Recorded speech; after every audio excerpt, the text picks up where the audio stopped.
বিশ্বাস করেন, believe or not, যখন উনি চেম্বারে যখন বলছিল তখন বিশ্বাস করেন আমি আমার চোখের পানি ধরে রাখতে পারিনি। একজন আলেম আমাকে বলেছে যে তিনি একটা নারায়ণগঞ্জের একটা কওমি মাদ্রাসায় পড়াশোনা করতো। উনি বললো রাতে 3টা বাজে আমার মাদ্রাসায় গিয়েছে, মাঝে আমি লুঙ্গি পরা ছিলাম, গেঞ্জি পরা ছিলাম, আমার লুঙ্গিটাকে পেঁচিয়ে, মানে আমরা যেরকম মালামাল কাঁদিনি না পিছনে গ্রামে, লুঙ্গিটাকে পেঁচিয়ে মুখটার মধ্যে একটা কাপড় দিয়ে লুঙ্গিটাকে পেঁচিয়ে বস্তার মতো করে এভাবে করে আমাকে নিয়ে চলে আসছে। আমি জিজ্ঞেস করলাম আমার দোষ কি, আমার নামটা কি জানেন কিনা, তারা আমার নামও জানে না, কিন্তু আমাকে নিয়ে চলে আসছে। পরবর্তীতে আমাকে উনি ওনার ভাষ্য মতে এখানে আশেপাশে আমাদের মতিঝিল আশেপাশে র্যাবের কোনো একটা এতে ওনাকে রাখা হয়েছে। উনি বলল প্রতিদিন আমাদেরকে একটা সময় ঝুলাইতো, 2 হাত দিয়ে উপরে ঝুলাইতো। ঝুলানোর সময় শুধু একটা কথাই বলতো যে কি করছস বল। তো উনি বলতো যে আমরা বলতাম যে আমরা তো কিছু করি নাই। বললো যে জীবনে যা করছস তা বল।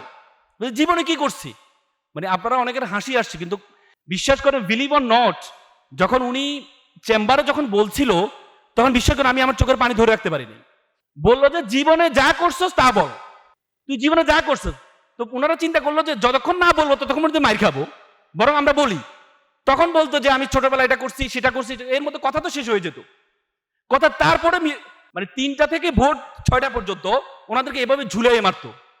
তারপরে একটা ছোট একটা রুম, কবরের চেয়ে অর্ধেক, এর মধ্যে ওনাদেরকে রাখতো। আপনারা অনেকে হয়তো দেখেছেন এখন বিভিন্ন আয়নাগর গুলা। বললো যে যেদিন গোসল করতাম সেদিন আর ঘুমাইতে পারতাম না, কারণ এটার মধ্যে বাথরুম, এটার মধ্যে ঘুমানোর জায়গা, এটার মধ্যেই মানে একটা টয়লেটের, আমাদের টয়লেটগুলো যেমন থাকে, টয়লেটের কমের যেখানে থাকে যতটুকু জায়গা ততটুকু।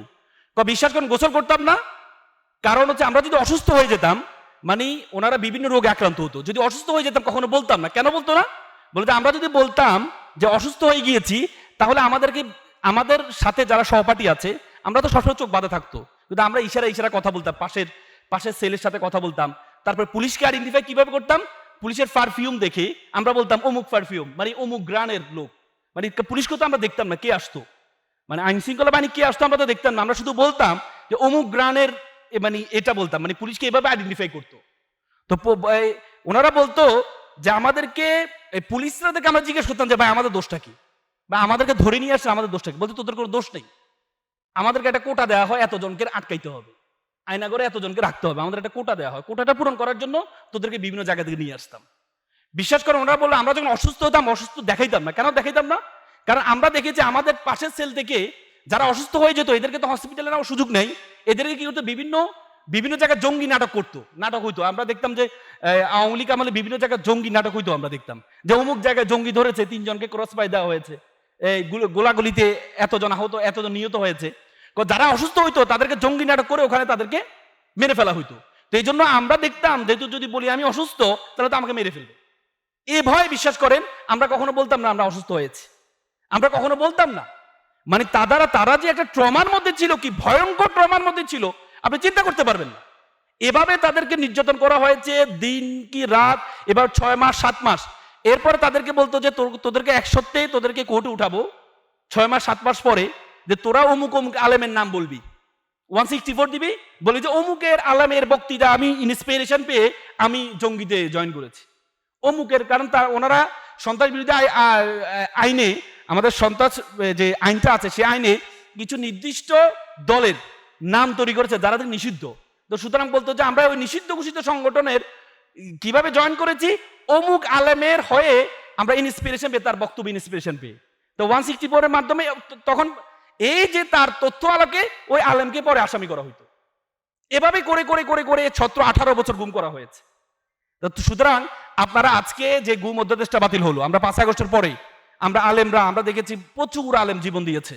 যে যাত্রাবাড়িতে যদি হুজুরা না নামতো, যাত্রাবাড়িতে যে পরিমাণ, আমরা তো আমার যাওয়ার সুযোগ হয়েছে, আমি দেখেছি সেখানে যে মাদ্রাসাগুলো ছিল আলেমরা, এবং 5 আগস্টে বিপ্লবের পরে যে বিভিন্ন হসপিটালগুলোতে দেখেছেন বেশিরভাগই কিন্তু আমরা দেখেছি মাদ্রাসার ছাত্ররা আন্দোলন করেছে, আলেমরা, কারণ তারাও তো অসহ্য হয়ে গিয়েছিল।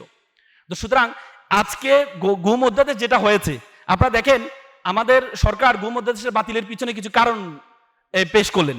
দেখেন ওনারা কিছু যুক্তি দিলেন আমাদের আইনমন্ত্রী। আমি মানবাধিকার কমিশন, মানবাধিকার যে অধ্যাদেশ 2025 এবং গুম অধ্যাদেশ, এই দুইটা বাতিলের পিছনে ওনারা কিছু যুক্তি দিলেন। প্রথম যুক্তিটা আমি একটু আপনাদেরকে কোডে এনকোড করে আমি শেষ করে দিচ্ছি। দেখেন প্রথম যুক্তি দিলেন গুমের সাজা মাত্র নাকি 10 বছর করা হয়েছে, সরকারের পক্ষ থেকে বলা হয়েছে। হ্যাঁ, অথচ আপনি গুমের যে অধ্যাদেশ আছে সেই অধ্যাদেশের 8-2 ধারা 8-2 এবং 2-তে বলা আছে যে গুম অধ্যাদেশে অপরাধের মাত্রা ভেদে সর্বোচ্চ সাজা মৃত্যুদণ্ড এবং যাবজ্জীবন সহ যে কোনো মেয়াদের কারাদণ্ড এবং জরিমানা। অথচ ওনারা আমাদেরকে বলছেন যে ওনারা মাত্র 10 বছর করা হয়েছে, এই জন্য ওনারা শক্তভাবে আইনটা করবেন, এই জন্য ওনারা এটা বাতিল করে দিলেন। তারপরে আমাদের সরকার থেকে বলা হলো যে অধ্যাদেশ তদন্তের সময়সীমা নেই, জরিমানা নির্ধারণে আদায়ের উপায় নেই, এই একটা বললো, এই জন্য নাকি ওনারা অধ্যাদেশটা বাতিল করলেন। অথচ আমাদের সেখানে 16-1 এবং উও থেকে চ পর্যন্ত সেখানে বলা আছে যে জরিমানা নির্ধারণ ও আদায়ের পদ্ধতি বিস্তারিত এখানে আছে। বলা হয়েছে যে সময় মতো যদি তদন্ত রিপোর্ট দাখিল না করে, সময় মতো যদি তদন্ত রিপোর্ট দাখিল না করে যিনি তদন্ত কর্মকর্তা তার বিরুদ্ধে আইনি পদক্ষেপ নেওয়া যাবে।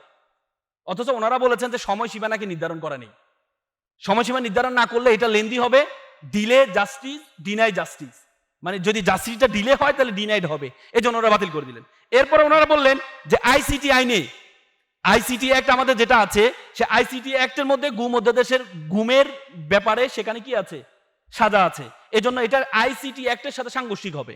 অথচ আইসিটি অ্যাক্টের সাথে যদি সাংঘর্ষিক হয় এই জন্য গুম অধ্যাদেশ বাতিল করে, তাহলে আইসিটি অ্যাক্টে তো হত্যার বিচার আছে, তো আমাদের পেনাল কোডেও তো হত্যার বিচার আছে, তাহলে আপনি পেনাল কোডটা বাতিল করছেন না কেন?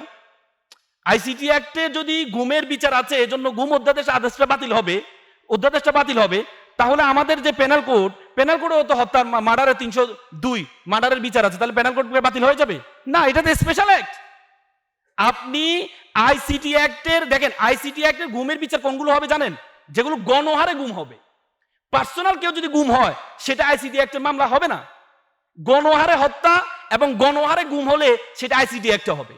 অথচ ওনারা বললেন যে যেহেতু আইসিটি অ্যাক্টে আছে তো সুতরাং গুম অধ্যাদেশ দরকার নেই, এবং কি ওনারা বলেছেন এটার সাথে নাকি আমাদের এজেন্সিগুলো জড়িত আছে, মানে আমাদের আইন শৃঙ্খলা বাহিনী এজেন্সিগুলো জড়িত আছে, এই জন্য ওনারা গুম অধ্যাদেশটা রাখতে পারছেন না। তো তারাই তো করেছে, এজেন্সিরাই তো করেছে। 17-18 বছর যে 1500-1600 গুম হয়েছে কারা করেছে? এবং কি সবচেয়ে দুঃখজনক ব্যাপার হচ্ছে আমাদের সরকারি দলে 347 জন গুম হয়েছে, তার মধ্যে 80% ফেরত আসে নাই। মানে সবচেয়ে বেশি ফেরত না আসার বিষয় সবচেয়ে বেশি হচ্ছে ক্ষতিগ্রস্ত হয়েছে আমাদের সরকারি দল এবং সংসদ সদস্য, অনেক সংসদ সদস্য আছে সরকারি দলের। ইলিয়াস সাহেবের ওয়াইফ আছে সংসদ সদস্য হিসেবে আছে সেখানে, এবং অনেকেই গুম হওয়া, আমাদের স্বরাষ্ট্রমন্ত্রী যিনি বারবার বিভিন্ন যুক্তি দিচ্ছেন আমাদেরকে, তিনিও তো গুম হয়েছিলেন। তো সুতরাং ওনারা বলেছেন নিরাপত্তার খাতিলে নাকি ওনারা বলেছেন যে যদি দেশীয় নিরাপত্তার খাতিলে কাউকে করা যাবে, গ্রেপ্তার করা যাবে। তো আপনি যদি দেশীয় নিরাপত্তার খাতিলে, আমাদের স্পেশাল পাওয়ার একটা আছে 1974, সেখানে তো আপনি 6 মাস আটক রাখতে পারবেন, তাহলে সেখানে কেন আপনি নিরাপত্তা খাতিলে আপনি আটক রেখে তো আপনি গুম করে ফেলবেন? আপনি প্রথমে আটক করবেন নিরাপত্তার খাতিলে, এরপরে দেখবেন যে না কোনো মিডিয়া দেখে নাই, কেউ দেখে না, তখন আস্তে আপনি গুম করে ফেলবেন, এটাই তো হবে। তো সুতরাং ওনারা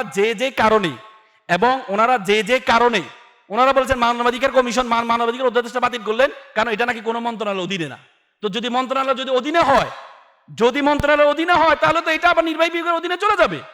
আমাদের যে সচিবালয়, আমাদের আইনের আমরা দেখেছি যে সচিবালয় অধ্যাদেশ করা হয়েছে, কারণ আপনারা জানেন মাজদার হোসেন মামলার মাধ্যমে নির্বাহী বিভাগ থেকে বিচার বিভাগ আলাদা হয়েছে, কিন্তু নিরপেক্ষ সচিবালয় না থাকার কারণে এতদিন পর্যন্ত আমাদের বিচারক যারা আছে তাদেরকে নিয়ন্ত্রণ করতে হচ্ছে সচিবালয়।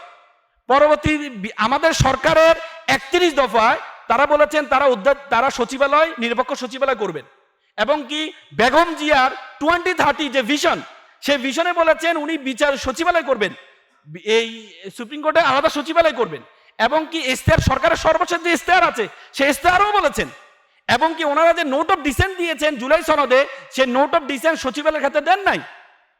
অথচ সে সচিবালয় হওয়ার পরে ওনারা অধ্যাদেশটা বাতিল করে দিলেন, এবং কি আমাদের মানবাধিকার কমিশনের অধ্যাদেশটা বাতিল করছেন, কারণ এটা নাকি কোনো মন্ত্রণালয়ের অধীনে না। এবং কি আমাদের মানবাধিকার অধ্যাদেশে যে খুব গুরুত্বপূর্ণ একটি ধারা ছিল যে মানবাধিকারের যে চেয়ারম্যান আছে তাকে যদি বাতিল করতে হয়, একজন সুপ্রিম কোর্টের আইনজীবীকে, একজন সুপ্রিম কোর্টের বিচারককে যেভাবে বাতিল করার প্রক্রিয়া, সেই প্রক্রিয়া মেনটেন করতে হবে, না হলে তাকে বাতিল করতে পারবে না। অথবা ওনারা চাচ্ছেন মানবাধিকার এবং কি সবচেয়ে মূল জায়গায়, যে জায়গায় তারা এটাকে বাতিল করেছেন, আমি এটা বলে শেষ করছি, মূল জায়গায় এটা হচ্ছে মানবাধিকার কমিশন চাইলে গুমের ব্যক্তিগতভাবে ওনারা তদন্ত করতে পারবেন, সরকারের অনুমতি ছাড়া। এতদিন পর্যন্ত করেছে সরকারের অনুমতি নিয়ে। যে সরকার গুম করবেন সে সরকারের অনুমতি আপনি নিবেন, এটা কেমন কথা? আমাদের দুদকের মতো। আমাদের দুদককে প্রধানমন্ত্রীর অধীনে করা হয়েছে, অথচ দুদক যদি প্রধানমন্ত্রীর দুর্নীতি নিয়ে যদি কোনো রিপোর্ট করে পারবে? কারণ সে তো প্রধানমন্ত্রীর অধীনে। আপনি কারো অধীনে রাখবেন আবার তার এগেনস্টে রিপোর্ট করবে, এটা কি হয়? এই জন্য দুদক অধ্যাদেশে বলা হয়েছে যে এটাকে স্বাধীন করা হবে, প্রধানমন্ত্রীর অধীনে থাকবে না। অথচ ওনারা কি করলেন? এটাকেও বাতিল করে দিলেন, কারণ প্রধানমন্ত্রীর অধীনে থাকবে। এই মানবাধিকার কমিশনকে সেম, গুম সরকারের অনুমতি ছাড়া। বলা আছে যে সরকারের অনুমতি ছাড়া এতদিন পর্যন্ত ব্যক্তিগতভাবে যদি গুম হয় সে গুমে তদন্ত হতো না। এবার আমাদের অধ্যাদেশে বলা হয়েছে না, মানবাধিকার কমিশন যদি কোনো ব্যক্তির অভিযোগ পায় তাহলে ওনারা নিজেরা তদন্ত করবে, তদন্ত করে কোর্টে একটা করবেন, এই পিটিশন দিবেন, পিটিশনের পরে মামলা রুজু হবে, পরবর্তীতে এটাকে করা হবে।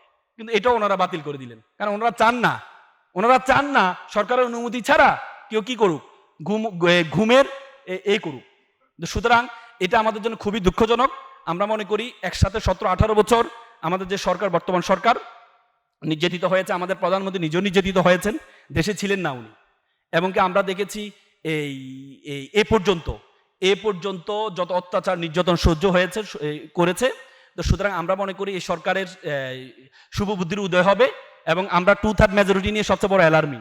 এ পর্যন্ত বাংলাদেশে যত 2/3 মেজরিটি পেয়েছে যে সংসদ, এই সংসদটা এভাবেই চরম আকার ধারণ করেছে, এবং কি তারা নিজের দলের জন্য ক্ষতি সবচেয়ে বেশি করেছে। আমরা 71 পরবর্তী দেখেছি 2/3 মেজরিটি পাওয়ার কারণে শেখ মুজিবুর রহমান কি করলেন? বাকশাল কায়েম করলেন। আমরা পরবর্তীতে 2001-এ দেখেছি 2/3 মেজরিটি পাওয়ার কারণে পরবর্তীতে আমাদের যে বিএনপির নেতৃত্বে যে সরকার ছিল সেই সরকার বিচারপতির বয়স বাড়িয়েছেন। এই যে পরবর্তী 1/11 যেটা হয়েছে, কেন হয়েছে? 2/3 মেজরিটির কারণে। এবং কি বর্তমানে আওয়ামী লীগ সরকার যে তিনটা ট্রাম করেছে 2/3 মেজরিটির কারণে। যে তত্ত্বাবধায়ক সরকারের জন্য ওনারা আন্দোলন করেছেন, সে তত্ত্বাবধায়ক সরকারকে ওনারা বাতিল করে দিলেন। তো সুতরাং আমরা এই 2/3 মেজরিটি আমার জন্য বড় অ্যালার্মিং। তা আমি মনে করি আমাদের সকলের শুভবুদ্ধি উদয় হবে। সবার আগে বাংলাদেশ আমরা মনে করি, যেহেতু আমাদের সরকার বলেছে সবার আগে বাংলাদেশ জাতীয়তাবাদী দল আমরা বিশ্বাস করি না, আমরা বিশ্বাস করি সবার আগে বাংলাদেশ। তো সবার আগে বাংলাদেশের জন্য আমাদের গুম অধ্যাদেশ এবং মানবাধিকার অধ্যাদেশ যেটি হয়েছে সেটিকে আমরা পুনঃস্থাপন আবেদন করছি। সকলে ভালো থাকবেন, সুস্থ থাকবেন। আসসালামু আলাইকুম।